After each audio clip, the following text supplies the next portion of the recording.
Hi, welcome to Hannity. Tonight marks the end of yet a major week of accomplishments for the president and the Trump administration. Two historic new trade deals, a record-setting economy, major progress on the border wall, safety, security, and prosperity for all Americans. Nobody can dispute any of this. None of it matters to today's radicalized Democratic Socialist Party.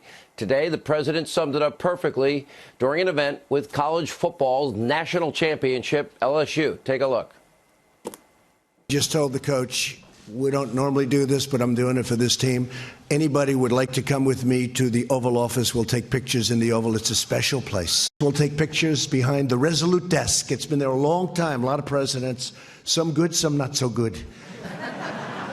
But you got a good one now, even though they're trying to impeach the son of a bitch. Can you believe that? Democrats know the president will be vindicated at the end of the Senate's trial. They don't care. They are more interested in finding an outlet for their psychotic anti-Trump rage, try and bloody the president up so it hurts him running in 2020. On Wednesday, Nancy Pelosi, all smiles. There she is, literally signing off on her BS partisan impeachment articles, handing out commemorative gold pens with her autograph on them and taking, well, pictures with anybody who wanted them. It was her crowning and only achievement, basically, as House Speaker. That very same day, Democrats tried to derail the Senate impeachment trial with a last-minute smear campaign disguised as important new evidence. The exact same tactic they used, remember, against Brett Kavanaugh. Did the same thing. Now, by the way, the new evidence said that Joe and Hunter were innocent and that the prosecutor that was investigating zero-experience Hunter was corrupt. Oh, that's the new evidence? Oh, great. Glad they determined all of that right before their very eyes. And that night, the left anointed a brand new savior. This is Michael Avenatti 2.0, a man out on bail charged with felony campaign finance fraud and hiding, get this, you can't make it up, $1 million payment from the country of Russia. Like I said, Avenatti 2.0, 254 appearances for Avenatti in 1 year. Just like their love affair with the currently imprisoned attorney, Democrats and the mob are willing to overlook massive credibility issues. Run with it, because that guy, yes, who's being charged with serious crimes, Lev Parnas, feeds into their anti-Trump hysteria. Same people who were lying to you then are lying to you now. Same cast of characters. Now, we'll break this down in detail coming up. And, of course, we're just beginning to scratch the surface of this week's jam-packed news cycle, and yet somehow fake news CNN, they found time to spend an entire day whining about Republican Senator Martha McSally. How dare she call one of their reporters a liberal hack when they are liberal hacks? One idiot called it a chilling attack. Mob and the media, they're so sensitive. Your Democratic allies truly live in this alternative reality.